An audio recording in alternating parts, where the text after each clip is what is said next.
रो रो कर मुझे रुलाओ ना हे वसुंधरे, ये ध्यान रहे अब अपनी व्यथा सुनाओ ना।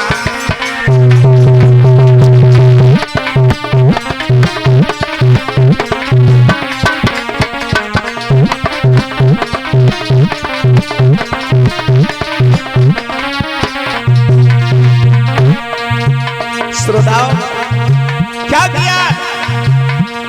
भगवान नारायण कहने लगे हैं तुम सब जाओ और पृथ्वी पे देवता बन करके प्रकट हो, सब यदुवंशी, और मैं यादवों का राजा बन करके आ रहा हूं। बोलिए तुम भी जाओ भूमि पे सब धरो यादवी,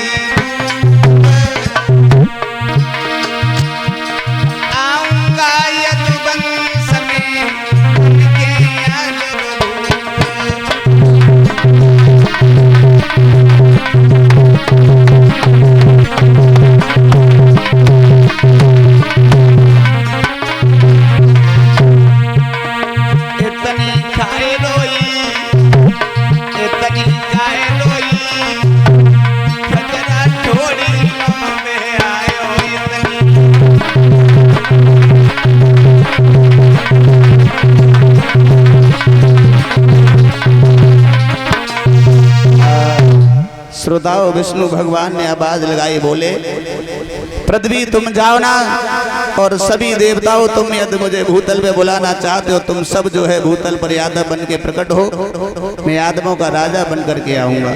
उसी समय पृथ्वी अपने रूप में आ जाती है और सभी देवता जो है यदुवंश में अवतरित होने लगे हैं। बोलिए गोविंद भगवान की।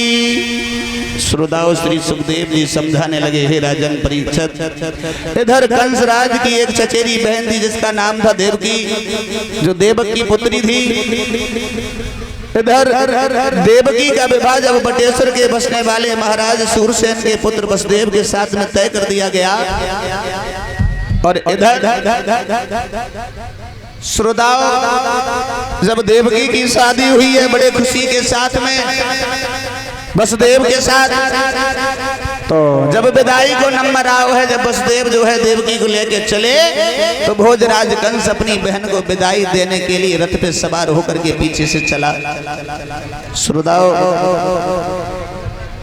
लेकिन तब तक जो है आकाशवाणी हुई।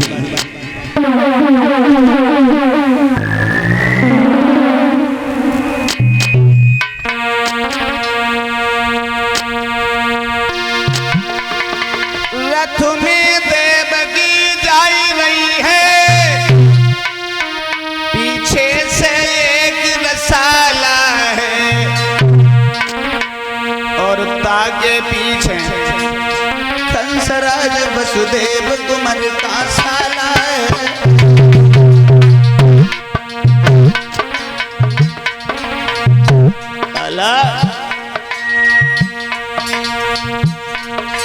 भोजराज कंस रथ पे सवार होकर के विदाई देने के लिए चला। हुआ क्या? तब तक जो है आकाशवाणी हुई।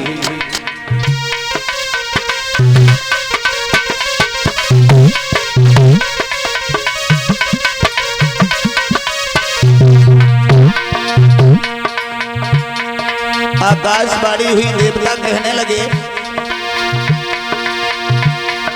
ओ कंसराज मत भूल जरा, ये भूल तुझे मिलाएगा। देवकी के आठवां गर्भ होए तो मार्ग धर्म गिराएगा।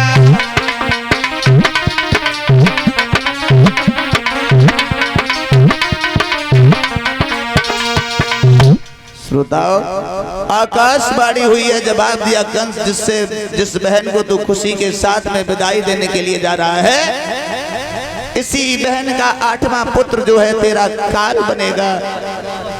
और जो इतने शब्द सुने, पैरों के तले से जमीन खिसक गई। परीक्षित महाराज, आज क्या किया उस कंस ने? हाथ में तलवार को लिया मैया देवकी के केसों को पकड़ के खींचने लगा, मारने के लिए तलवार उठाई। वसुदेव ने एकदम से कलाई को पकड़ लिया। कंस क्या कर रहे हो? अपनी बहन को मार रहे हो? जवाब दिया, ना रखेंगे बांस न बजेगी बांसुरी, बहन को ही नहीं रखेंगे तो काल कहां से पैदा होगा। तो मैया देवकी बुरी तरीका से रोने लगी। जवाब दिया, भैया अरे क्या कर रहे हो ना? अरे मैया के जाए वीर बिरन तोई बखत परे सुनियावे। मैया के जाए वीर बिरन तोई बखत परे सुनियावे।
अरे इसे न मार, ये तेरी बहन है। कंस कहने लगा, बहन नहीं, अरे ये नागिन है, नागिन।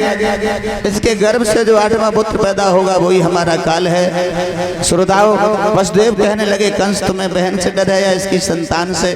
कंस कहने लगा, इसकी संतान से।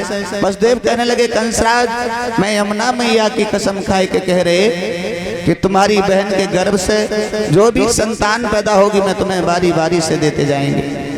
अपनी बहन को ना मारो। आज श्रोताओं, कंस ने छोड़ दिया। और श्रोताओं, इधर कंस ने क्या किया है? वसुदेव ने साथ ही साथ ये भी कहा है, जब तक तुम्हारा काल पैदा नहीं हो जाएगा तब तक जो है मैं मथुरा नगरिया को छोड़ करके नहीं जाएंगे। आज कंस ने क्या किया? हाथ में हथकड़ी, पैरों में बेड़ियां डाल करके अपनी बहन और बहनोई को जेल खाने में डाल दिया है। श्रोताओं, इधर धीरे धीरे समय व्यतीत हुआ। प्रसव काल का समय आया, पहला पुत्र हुआ। वसुदेव जी लेकर के कंस की कचहरी की ओर चले। श्रोताओं, इधर जैसे ही चले मैया देव की एकदम से चरणों पर गिर पड़ी, जवाब दिया महाराज अरे कंस का काल तो 8वां बालक है, से लेकर के कहां जा रहे हो? वसुदेव कहने लगे प्यारी अरे तुम्हें नहीं मालूम है? हे वसुदेव समझाए कि करो कर ले अपन रे हियो,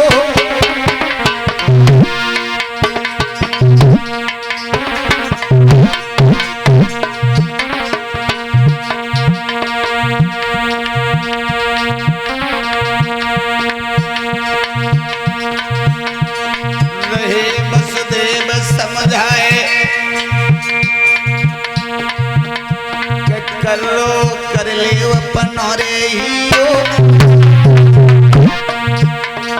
ले समुद्र में गांठ जन्म नए बेटा ने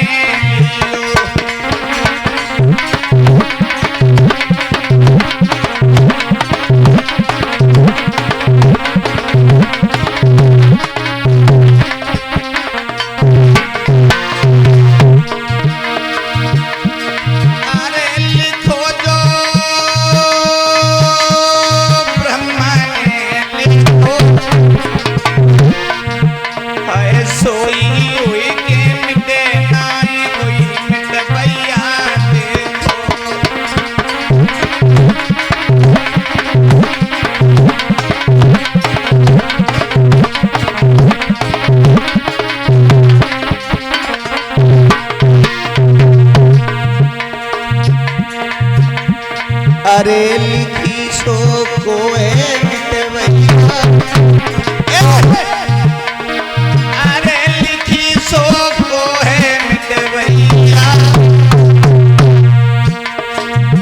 मेरी गुरु प्रवेश के बिना कमांडो भैया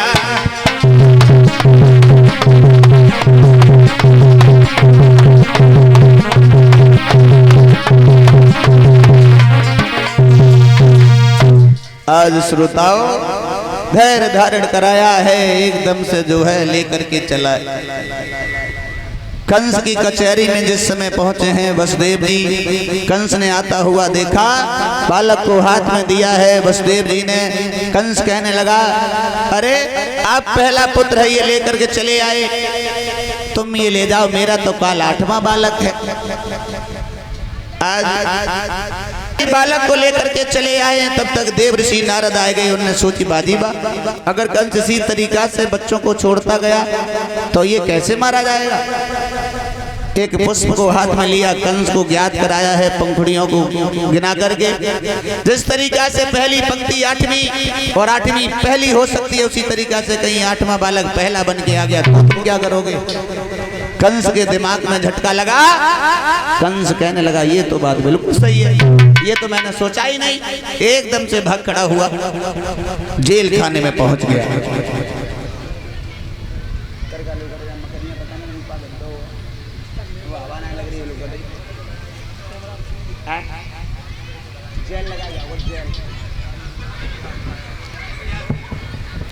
श्री सुखदेव जी कहते हैं राजन परीक्षित, इधर जो है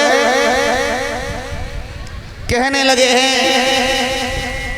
देव ऋषि नारद ने जब समझाया तो देव ऋषि नारद इधर लौट के चले आए। उधर कंस के दिमाग में झटका लगा, कंस दौड़ा एकदम से, हाथ में तलवार को लेकर के जेल खाने में पहुंचा, जहां मैया देव की पुत्र को लिए हुए गोदी में बैठी है। एकदम से पहुंच करके देवकी के हाथ से जो है बेटा को छीन लिया और ताड़नी से एकदम से चट्टान पे पटक दिया। लाला की जो है मांस की बोटियां बिखर गई चट्टान पे। चला आया, एक नहीं इस तरीका से जो है उसने 6 बालकों का कत्ल कर दिया। लला 7वें गर्भ में जो है शेषा अवतारी बलराम चले, जिन्हें योग माया के द्वारा मथुरा से गोकुल में पहुंचा गया है। रोहिणी के गर्भ से जो है उन्होंने अवतार धारण किया। जब 8वें गर्भ का नंबर आया, अब क्या था, अरे होना क्या था, अल्लाह जिस समय 8वें गर्भ की बारी जब आई है,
जहां एक एक पहरेदार था, वहां 10-10 पहरेदार लगते।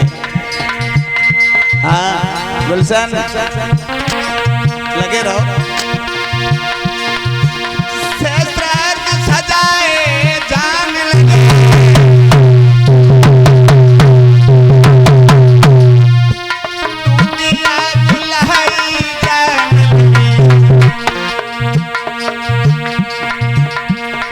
लाला जेल लगे फाटक पे तोरी चौकिया मिठाई जान